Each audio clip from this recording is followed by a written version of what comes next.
Hi. Yeah, Dang. he popped in like right at the Gonna just last minute pretend there. like it's normal. Yep. We're not going to let you get away with Like it. nothing happened. Yep. For those who are joining us for Question Christianity tonight, Kevin literally slid in right as the last few You didn't have to seconds. say that. See, it could have been. It was too funny. That was wonderful. Kevin, it's good to see you. You too. Well, for introductions, I'm Pete. I'm the interim host for a little while here at Question Christianity. We're going to be discussing some cool topics, and off to my is that my left? Whatever, yeah, right, left, yeah. It's backwards. Charles Grace, Reasonable Faith. I'd like to say thank you, everyone, for attending. We'd also like to encourage you. The time is coming, not to steal Kevin's introduction, but the time is coming where we will meet in the name of Reasonable Faith and Question Christianity starting in January. So Right. you can find us on Meetup under Reasonable Faith and or Question Christianity, YouTube, all that other stuff. So yeah, that's me and that's us. Kevin, who are you? Down here, Kevin Smith, and I'm looking forward to the in-person resumption. Yeah, that's good. We'll bring the whiteboard. I was looking at that whiteboard that we have for Meetup for our little, what is that, our icon, and that's real. Like that was a real picture. Yeah. That wasn't. I kind of look at it, it's like, oh, it looks like it's so fake, but that was a real discussion. Yeah, that was one of our first. Yep. Yeah. Plenty of colors. I remember there. I've actually got a big rolling whiteboard now and several others. I'm a whiteboard fanatic. Tease. I love whiteboards. Yeah. But so tonight we're going to be kind of continuing what we chatted about last week, which was the Bible and its weirdness around females. The question arose: misogyny. Is the Bible the misogynist Old Testament? And so I guess if we were to steel man that, there's some places where even Paul Copan in the book does say, hey, there's some very patriarchal things going on in that world. Shocker. So we're going to be talking about three particular topics tonight. Levirate marriage, which I'm certain everyone who's watching knows what levirate marriage is. We'll define it. We'll discuss it. We'll ask why. Was a wife considered property?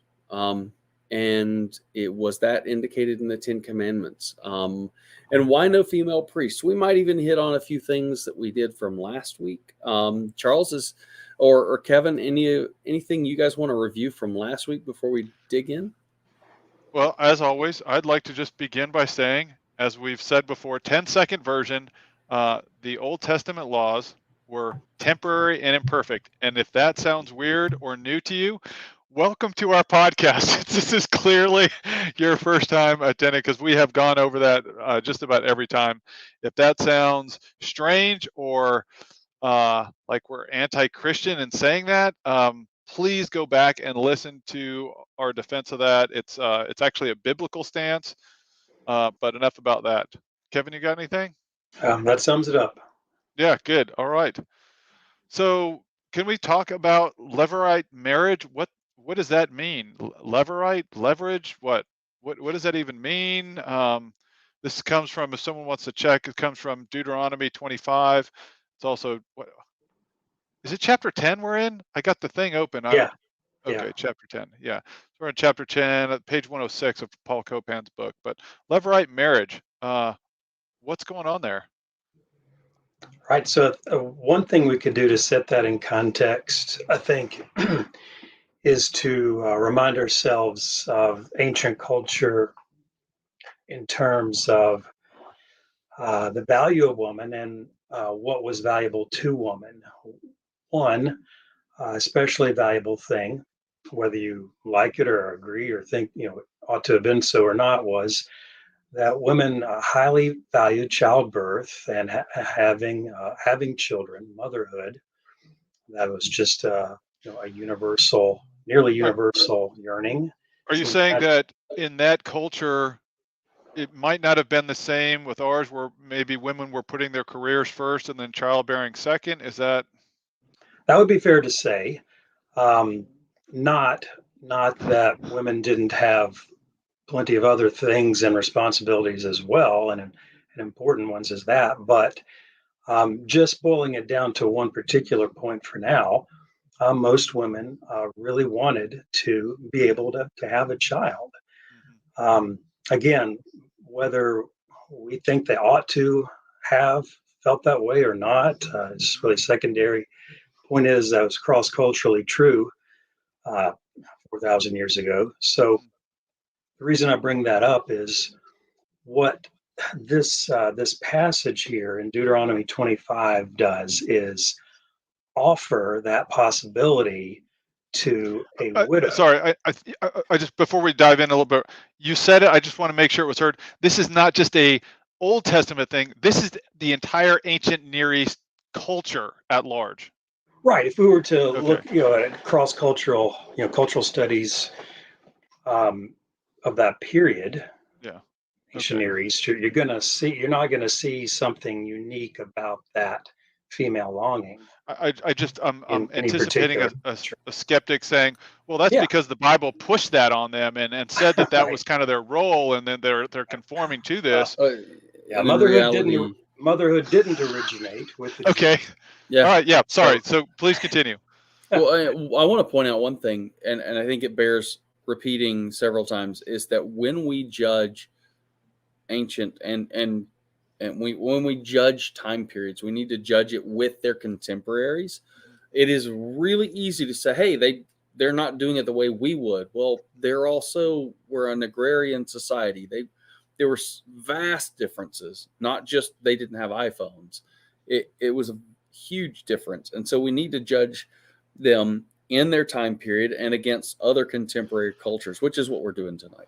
You also don't get to play it two different ways. Either, I think most, I do think that most people that are going to be hostile to the text that we're looking at today are going to be ones that in our current day and age are going to be very accepting of a myriad of cultures. And so why not this one? Why are you taking exception with this culture? So you don't get to play it two ways. Either you're going to have to accept that there are a divergence of cultures and they're all wonderful, Mhm. or not. So please continue, Kevin. Right. That's a great point, though. If you're a cultural relativist, then you don't have any business criticizing ancient cultures, Jewish or not. But if you're not a cultural relativist, we still take into consideration cultural diversity, two different things. The Mhm, fact that sometimes cultures are diverse mhm. versus the philosophical and false claim that all cultures are automatically equal in every way. Yeah, they're not, by the way. Right. But your point stands, right? You can't play it both ways. If you're a skeptic on the grounds of cultural relativism, then what's your problem with anything that's going on in any text anywhere?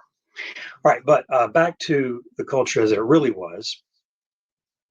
Let's say a woman was married, but before she was able to have a child, her husband died.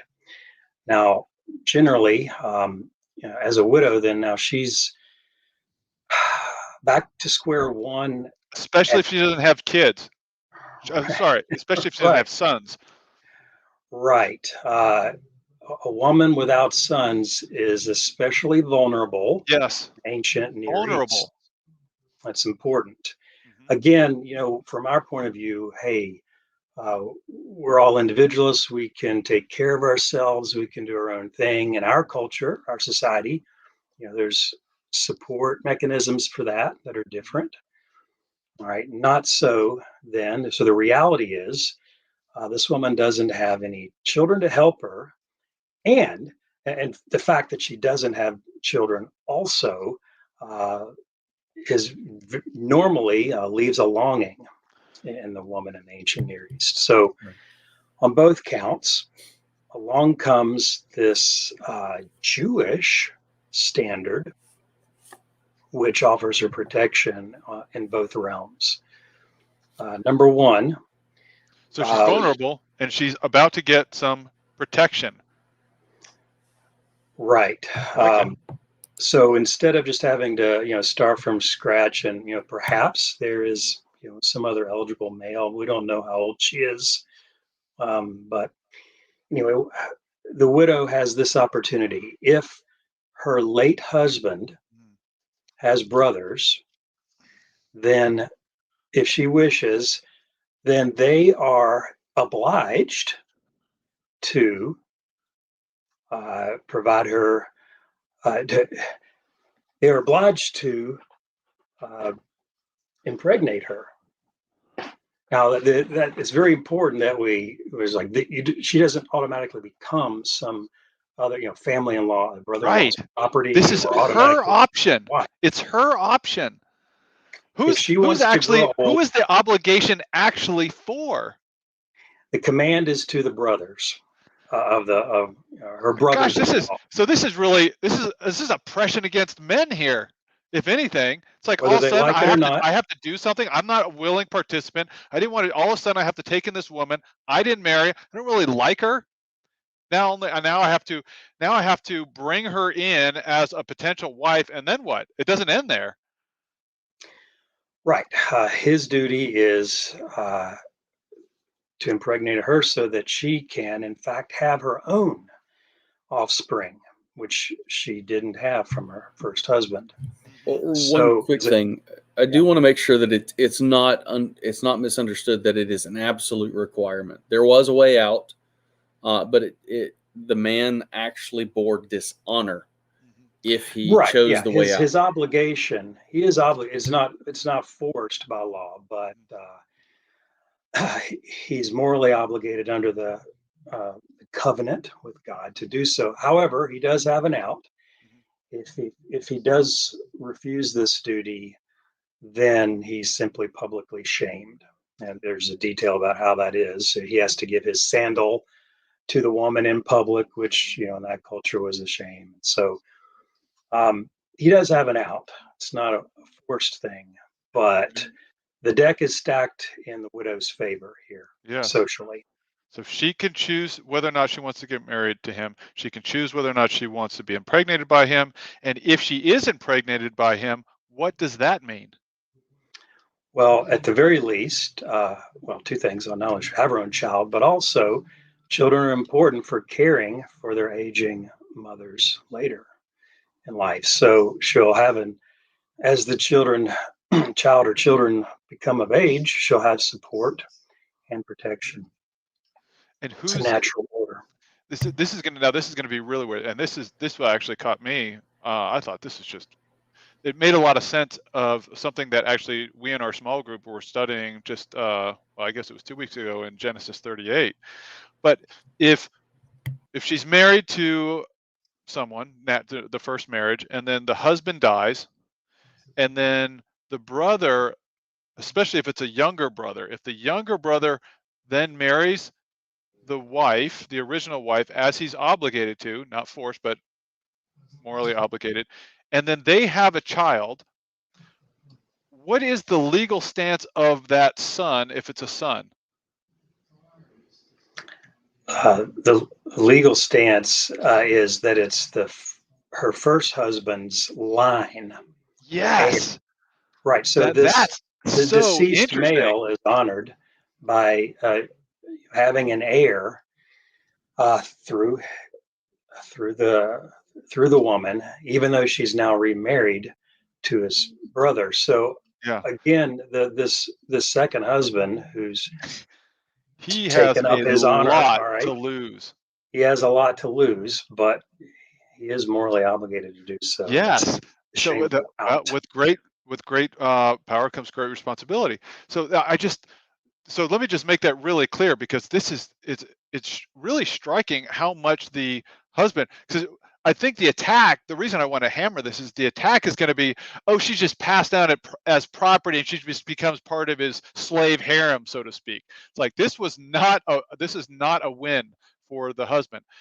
Well, it was a win if he was morally minded, if he desired and It's was not a trying to. mercenary win, though. Oh, what? It's not a mercenary win. No, right. No. So he's gonna have take on the wife. Now that's a financial obligation, right? No no welfare, no food stamps, right? It's not just baby mama.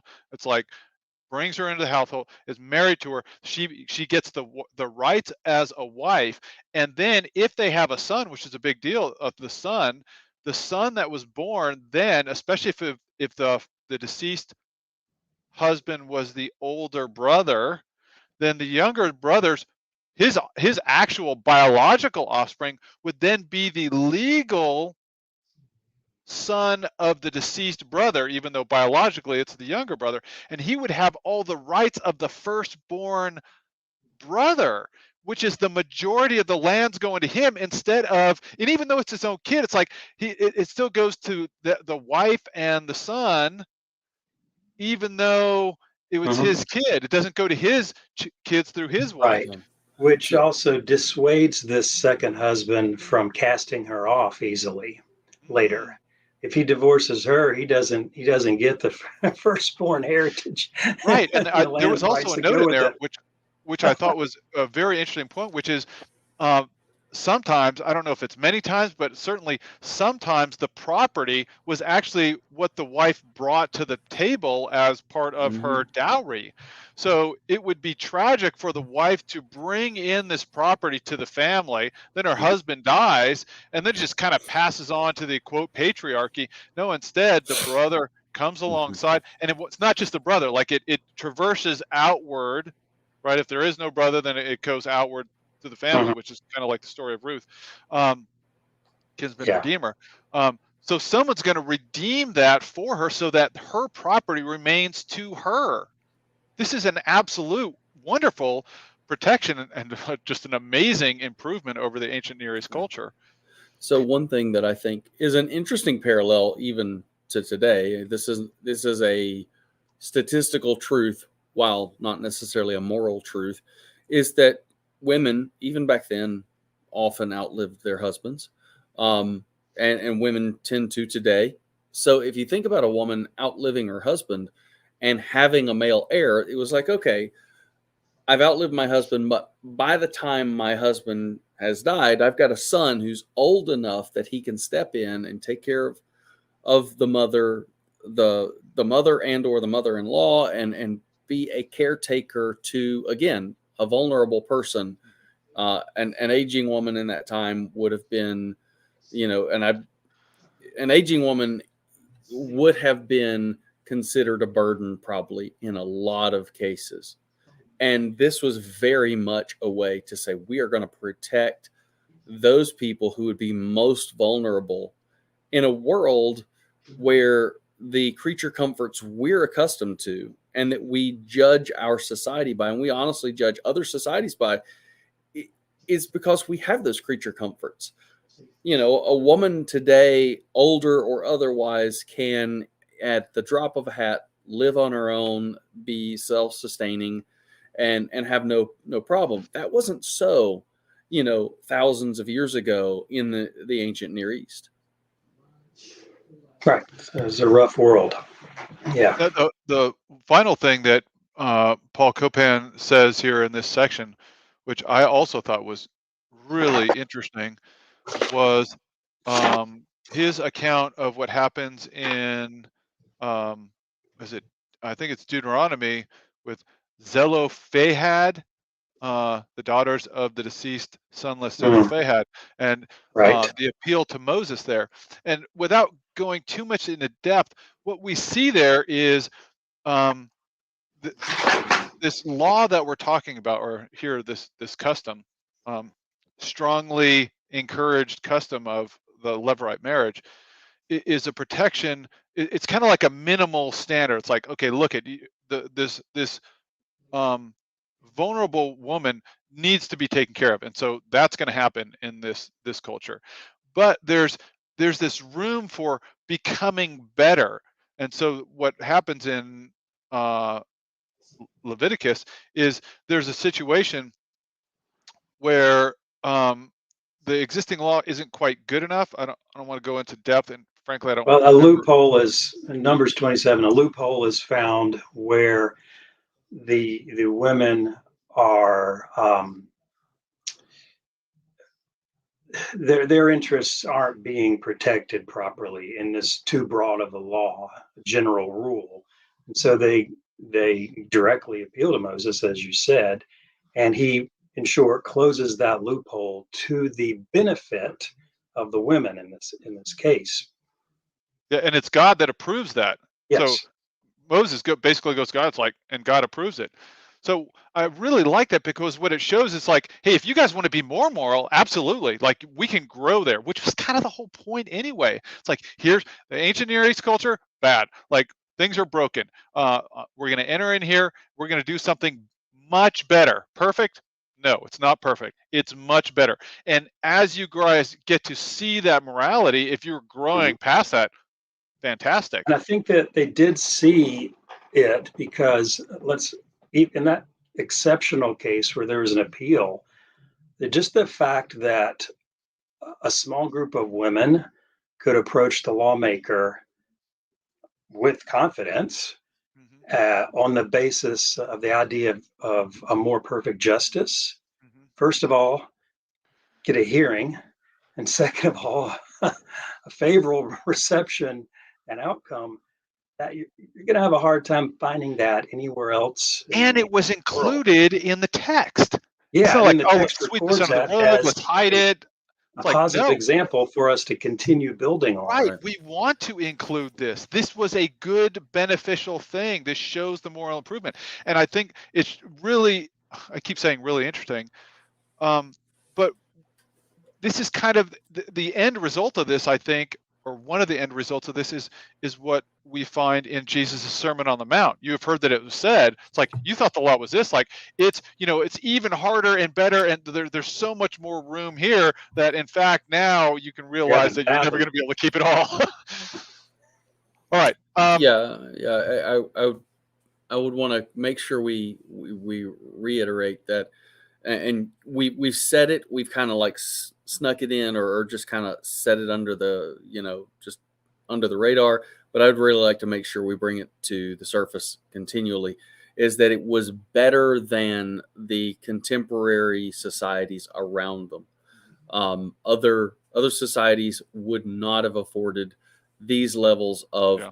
approach the lawmakers or approach those who are interpreting the law uh, for women. Women were treated far more harshly and not protected. The laws weren't necessarily as a protector over the women in other surrounding societies. And at times, they I believe there were some times where even the surrounding societies looked over at the Judaic law and may have even adopted some of those things later on, but not Yeah. initially.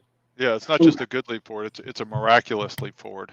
And one that's just like hits this impossible sweet spot where it's just gigantic, miraculous moral leap forward, and yet still one that people in that culture at the time could at least swallow. It's like, holy cow, what? Like, this is Yeah. going to be so far. And if it had been too far, then it wouldn't have been voluntary. And we have to, we went over this before, but this has to be the people voluntarily put themselves under this law. And if it had been too much, they wouldn't. They would just be like, that's just weird. Like, no one's going to do that. All these things we will do. All these things we will do. And that's exactly right. And they were sprinkled with blood. It was a blood covenant, but they had to be voluntary. Okay. So with that said, I think the next question we're going to hit is, well, with all that said, was a wife and were women property? Well, that's a great lead in. Well, I'll tell you what, so Sure. right. Next section. Well, it sounds like you're hitting it. So Exodus 20, when we're talking about the 10 commandments, do you want to lead into that? Sure. So in Exodus chapter 20, verse 17, it actually says, "You shall not covet your neighbor's house. You shall not covet your neighbor's wife, his male servant, his female servant, or his ox, or his donkey, or anything that is your neighbor's." And that's Exodus, that little X 2017 there at the end is Exodus 2017. Do have a character limit there. So, I mean, What's the argument?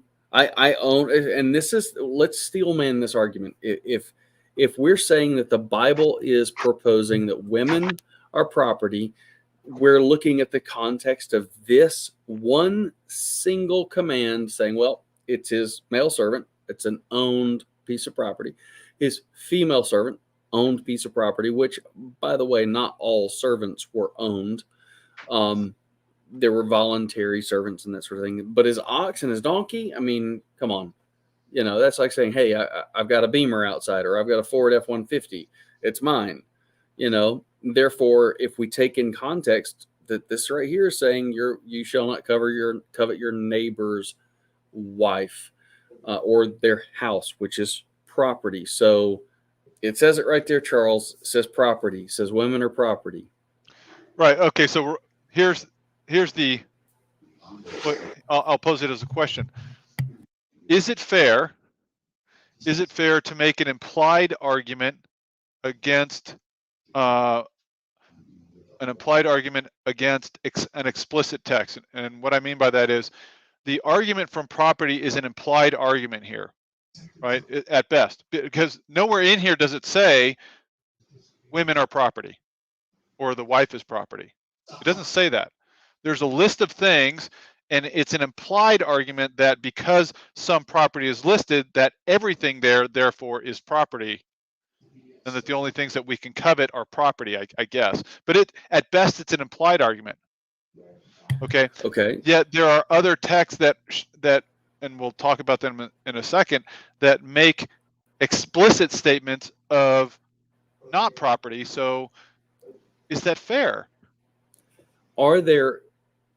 I would agree. I don't think that's fair. I don't think that's a fair argument against the text. I think that only in the last 3 centuries could anybody look at that text and draw that unfair implication. It's because we're more enlightened now. Well, it just wouldn't. It just wouldn't occur to a more ancient person to think that's the point of that verse. That then wives are property. What is the point of the verse? I mean, it kind of begs the question, right? What is the point of the verse? The point of the verse is in the verb. What things are property? It's the point of the verse is in the verb, not in the noun. It's not in the direct objects. Okay. The verb is covet. Okay. So we don't do that, right? Right. And what are some things that we might covet? Anything. Us men. Inanimate or animate, physical or non-physical, status, ambition, or this or that. I actually, as I was thinking about this, I actually found that when I really started thinking about that list of, well, the steelman side would say, look at wives are listed, husbands aren't listed, therefore, argument, property. And I thought, actually, what this really says is men are more likely to covet spouses than women. Hey, true or not true? I guess when women get one, they go, "Oh, yeah, I got one. It's not that great." I really don't want to trade. Yeah, I just want to. But better a known quantity than an unknown quantity, kind of thing. Men psychologically, not to get all psychological, but it is psychologically established that generally speaking, men are more visually oriented, and I just say as a man, it is a temptation to covet another man's wife or just another female. That's we look and we're like, oh, nice house, wow, nice wife, nice this, nice that. I hope my wife's not listening to this podcast. But thou shalt not. I mean, here's the thing, and I found this a couple times, and I just got this little note. It says realistic, greater than sign, greater than feelings, and my note is this is a realistic law. Does it hurt your feelings because it doesn't include like equality language in it? Maybe it does hurt your feelings, but it's realistic. It's practical. It hits home where it needs to hit. It's not designed to make everyone feel good. Matter of fact, it's kind of designed to do the opposite. I would even point out that there is still the implication, and I believe this is a fair implication, that yes, the coveting from the opposite direction is equally forbade. Yeah. Well, okay. I would certainly think that would be a reasonable, certainly a more reasonable implication than wives are property. Sure, sure. And how often, even um, in today's modern language, we still use possessive pronouns on people. You If know, a woman says, "This is my husband," Oh my gosh, I'm she's so not. offended. She is She, not just then what? You own implied me? that the man is property. right? Not So, I mean, not it's not just a equal non to equal. sequitur. It doesn't Yeah. follow that a husband can call his wife mine, Yeah. Mhm. that Yeah. he has called her or considers her property. Yeah, it's a My pretty vast. friend, my brother, my Mhm. aunt, I mean, we use these possessive pronouns so many places, and no one looks and goes, when I say my friend, that somehow I get the ability to command that person where they can go, what they can do, what they Mm. can wear, what they can think. Or you can And it sell all of a them. sudden, yeah, heck, there's some of my friends, if I tried to sell them, no one would buy. But, you know, but it also doesn't mean I'm trying, At the same time, we're looking at, as soon as we say my wife in today's society, all of a sudden that possessive pronoun applied to a female suddenly becomes this, oh, that's taboo, you shouldn't say that, that's old thinking, old language. Okay, so I think I think the most reasonable thing that we can certainly say is that it is a gross overstatement to imply property from this passage. Sure. Now, as Paul Copan, I think, very rightly brings out, it's especially problematic for a couple reasons, not the least of which is just a few commands earlier. Mm-hmm. Earlier, children are required to honor who? Right. Their mother and their father. Okay. Does it say honor one more than the other? Nope, it says and. Does it say that children are to honor their donkeys, their oxes, their houses, their maid, or their man servants? No, the mother gets honor that no other male gets Okay. other than the father. Yeah. It's equal.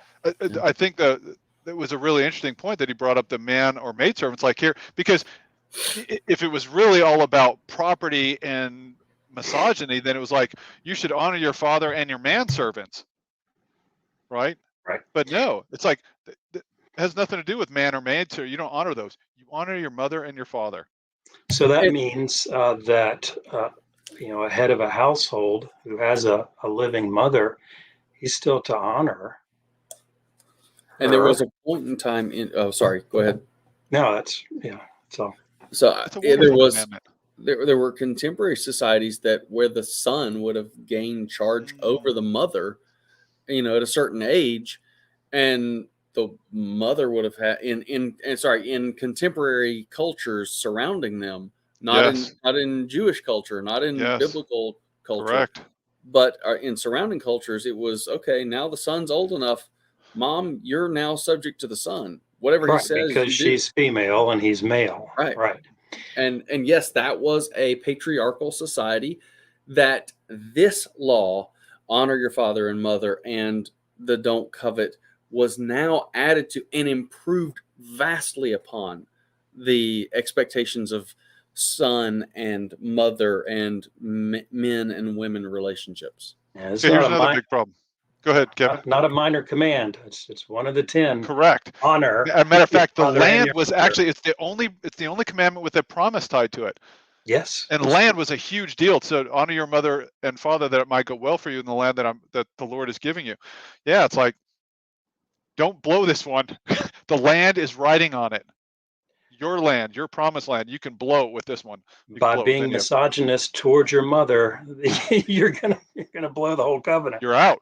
That's right. Right. Okay. Here's another problem. Under Jewish law, were you legally allowed to sell your ox? Could you sell your donkey? Could you sell your house? Could you sell your wife? Nope. No. Okay. Might be a There, difference there.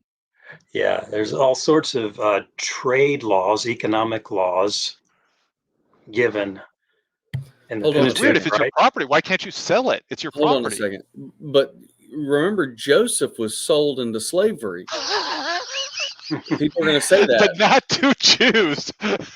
Not to Jews. But it also wasn't, it's descriptive, not prescriptive. Yes, We're describing what happened. Yes. Just because Also it before happened the doesn't mean law. God was. Yeah. Yeah, that's true. Law came much later, but right, yeah, all sorts of transgressions have been described in the Bible, but the commands are righteous. Sure. Okay. So you weren't allowed to sell your wife, which is really weird because if it is property, then you should be able to sell it, and you can't. Not permitted. Why? Right. Because she's not property. She is your wife. One flesh. Gosh, just think about that too. One flesh. What kind of that's not even the text, but I'm just thinking about it because, well, I don't want to go too soon, but one flesh. Like how is your one flesh property? That's it's obscene to put that in contrast. That's another unique feature of Judeo religion in comparison with Canaanite cosmology and theology and anthropology. All right, we're getting close on time. We're going to have to move on. Let's see. Mother was often under the control. We talked about, you brought that up, Pete. Great. And that's it. Any final thoughts on that section? No. All right. Female priests. Yeah, we're talking about the law, and of course, the law would have been governed and often taught, and then of course appeased when you broke the law by priests. So why no female priests? What gives? I mean, come on, we're an equal society. What is it with, other societies had female priests? You can actually look around and see female priests in local societies contemporary to the law. Well, these days you could probably even find something that is neither male nor female as a priest. But that aside. But I'm talking about during early Israel, coming out of Egypt days. Priestesses that wasn't like a brand new made up word in the last 100 years. That was something they did back then. Yep. So there were certainly priestesses. Yeah. Other societies were more equal in giving women the right to be priestesses, and the God of the Bible didn't do that. Prove me wrong. Change my mind. Well, first I'm going to start out and just say again, we acknowledge that certainly the larger culture and even this imperfect but temporary law was patriarchal in nature. So it would be, and this is, well, it was patriarchal in nature. That said, I think there were some very practical reasons why there weren't female priests. So let's start out with this one. Was it really a truly unequal opportunity? That's kind of a loaded question, but let me put it this way. Could any male become a priest? No female can become a priest, right? We already established that. Can any man become a priest? No, very few. Okay. Very few would be eligible. Wait a second. You mean it's not like the president of the United States where anybody can grow up to be president? No. Wow. All right. So what are some of the requirements? If you wanted to become a priest, what are some requirements? Well, first off, the priesthood would have been born out of the Levitic or the tribe of Levi. That's huge. Just that alone, that right there is huge because it just counts like 11 of the 12 tribes. Like all the men in all the other 11 tribes, can they become priests? Never. Nope, never. There was never an opportunity for that to happen. So it's not like any man just applies to Levite college and hoping they have the right SAT scores and they got in. No. Levite only. Yep. Okay, then what else? Then they had to have a very specific parentage, and not necessarily the most wasn't necessarily the best name to have on, because I mean if you literally look at who the father of all priests were, his first act as priest was to worship other gods. Well, we don't want to talk about the golden calf yeah, thing in that I mean, line. It's like he literally started as a failure. Aaron, as the first priest, and out of the lineage of Aaron, that's where the priesthood came from. If you were going to serve, go ahead. Right. And in a land, we talked about a culture where land was so important. What was the nature of land and the Levite community? Well, they didn't get any. Right. Because of their service, you would say they're privileged to have the opportunity to be priests, but if they were, they can't have any land rights like the other 11 tribes. Land. Not much of an advantage. So what is it that they got to pass down to their kids? What inheritance did they get to pass on? Not land. Their inheritance was the Lord. Not land. Their inheritance was the Lord. Right. And that right there has so many. I mean, that's a session by itself. Yeah. When it sounds like they're being cheated out, and yes, frequently they would behave as if they were being cheated out of something. Their inheritance was literally the owner of everything. What about a six-fingered man? Nope, he would be considered disqualified, right? Yeah. Blemish. So that means that Count Rugen from The Princess Bride was out of question. Well, that would be a good thing because we all don't like him.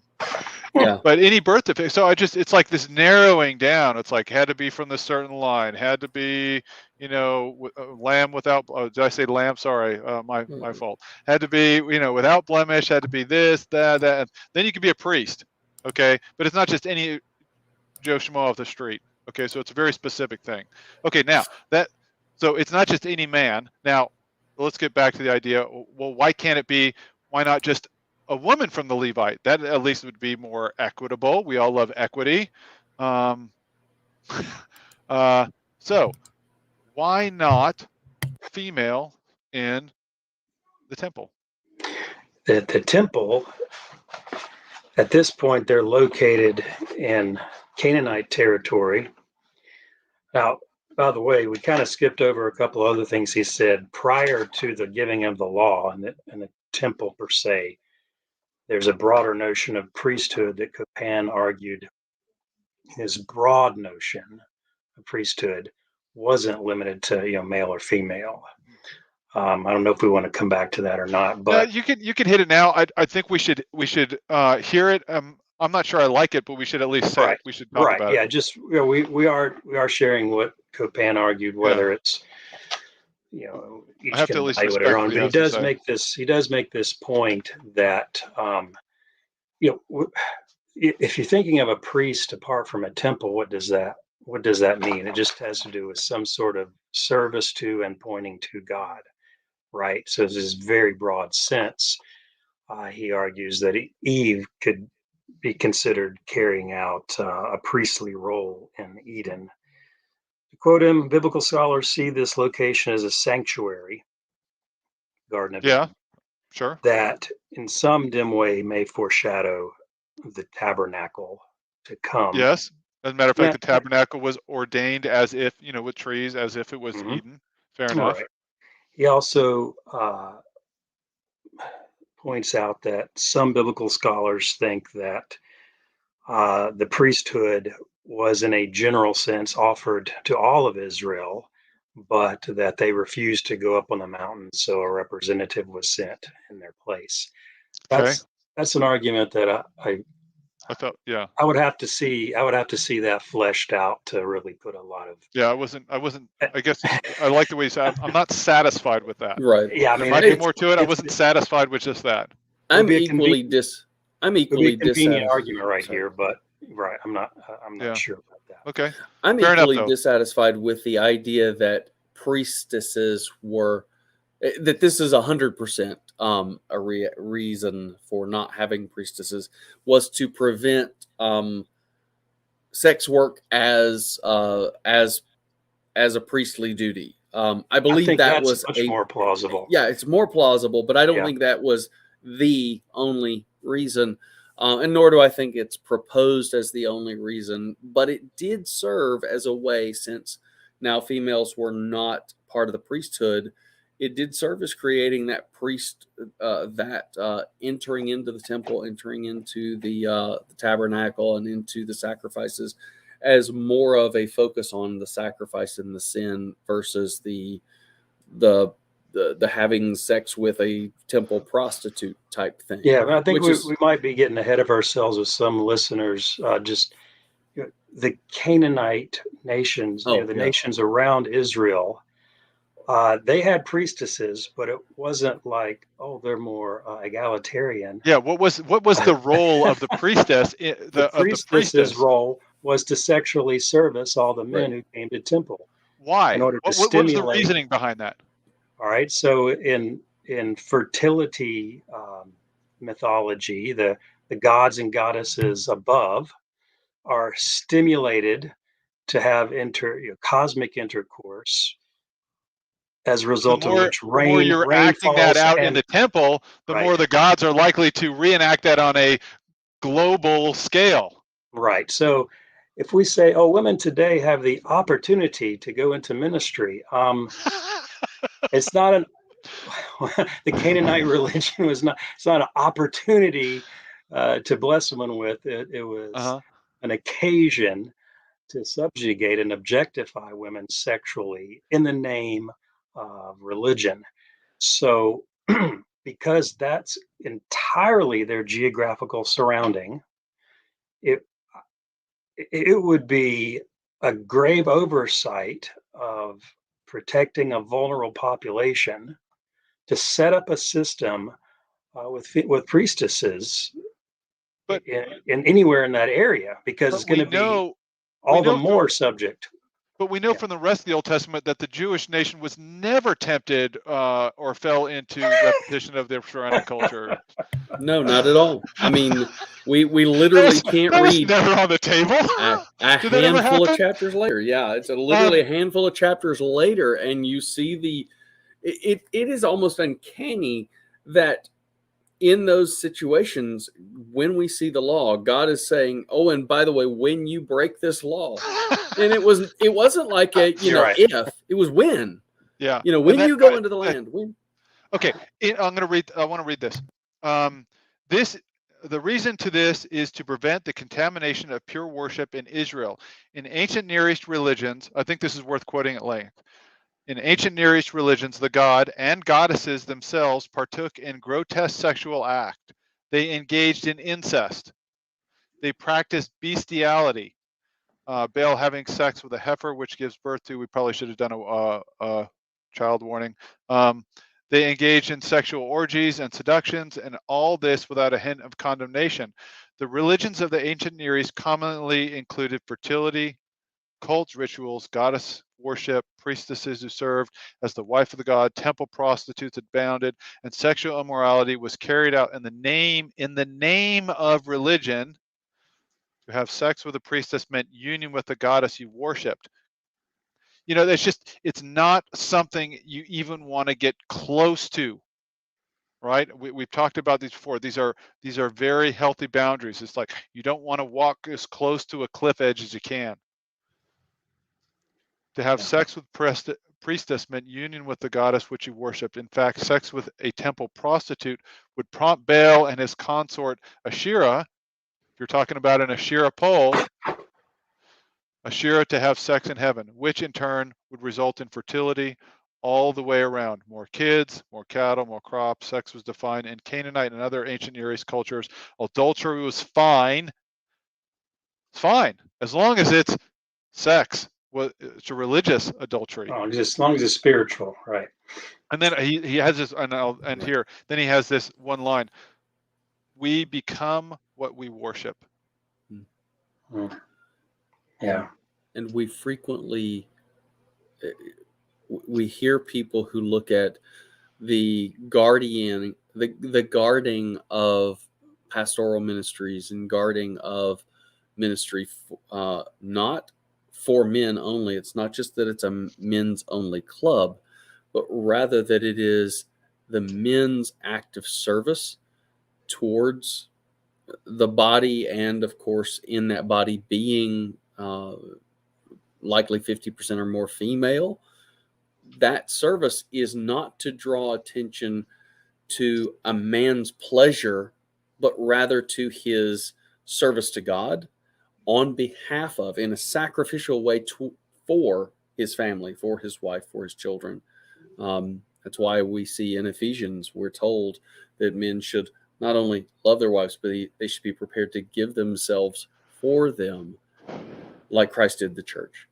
You know, I once heard it said, you know, wherever you may be in this world, you know, in an office where people are telling dirty jokes, or you know, exposed to, you know, some magazine that a friend is left on a table. It's like, matter of fact, I think we all know from personal experience, if you're a Christian among other Christians, they will push you in that direction. They want to see if you'll put up boundaries. They will absolutely. And it's like, come on, are you telling me you don't ever? It's like, and the best response I ever heard of that is I don't know if it's the best I've ever heard, just for an on the spot statement. It's just, there's something to be said for purity. And I've never heard a better I've never heard a rebuttal to that, because I think we all inherently understand there is something to be said and for purity. Like, purity is a good thing. And yes, there is such a thing as sexual purity. It's really quite a shame that in this culture we even have to make that argument. Yeah. He says, were these religions tolerant? Yes, in all the wrong ways. Yeah. Well said. All right. I think that's, let's see. Just, I'm seeing if I have it. I've got a few other notes, but I know we're close on time. Do you guys want to maybe make closing statements? We've got about 7 minutes. I mean, that's right. We started a little late. Yeah. We started just whenever we wanted to. Perfectly on time for us. Yes. All right. Here's my closing statement, and then I'll let you guys have the last word here.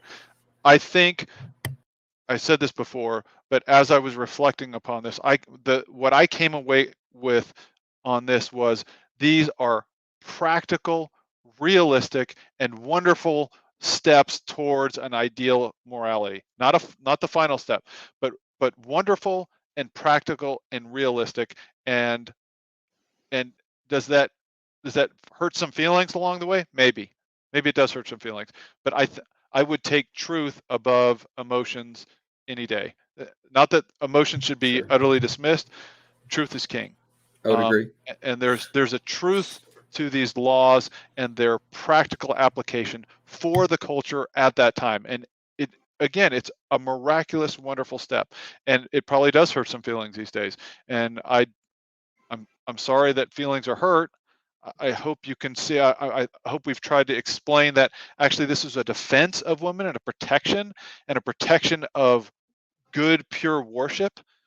And it was a realistic and practical law at the time. So that's kind of where I ended up. How do you guys, what's your final thoughts? Yeah. So one of the things I was considering is that, and what I would like to encourage people to do when they're looking at the scriptures, instead of immediately going for the worst possible motive and the worst possible interpretation, what we try to do when we hear counter arguments to our stance is we try to give it the benefit of the doubt and even give it the strongest version of itself. So in hearkening back to last week, we talked about how the laws of purification after the birth of a child, and how the woman would have time away from various services and duties, and it was paid time off, kind of. It was maternity leave, and for a woman who gave birth to a girl child, it was longer maternity leave. So it's like they were giving not just, here, you're unclean, go be ashamed. Rather, it was like, here, let's look at this in the best possible light. That it was giving this woman a way to have time to go be a mother, and giving them that time. So I would even couch these three discussions we had: levirate marriage, and the covetous, the law against coveting, and the female priest. Is look at it and go: is there a way that this could actually be a benefit to women? And I believe we proposed that tonight, and I believe we offered good strength, or good arguments with a good deal of strength to it. So I just ask that you give us the courtesy to look at those laws and go, maybe God was looking out for women, not just cursing them. Yeah, that's a fantastic point, because it seems, I think what happens is people pick and choose. They're trying to tear it down, and they're getting, frankly, they're getting their feelings hurt. They don't like it. No one's asking the right question, which is, did it work? Was it effective in the culture at the time? Was it a benefit? Was it a vast moral improvement? No one's asking those questions. They're skipping, throwing all the actual history aside of to what the benefit was, and just saying my feelings are hurt because it doesn't seem equitable to me. Right. I would, I would connect that feelings or emotions to the truth, though, in another sense. And although Mm. we may or may not feel a certain way about it, uh, to be as objective as possible, I try to think, if I were a woman in the ancient world, in the Canaanite era Mm. and area, um, would my feelings be hurt by the fact that my brother-in-law is now commanded Mm. by honor Mhm. to care for me and provide, if Mm. I so wish? Mm. I think the feelings and the truth of the benefit would coincide in the woman in that actual world. This is, I think, an important point. Likewise, uh,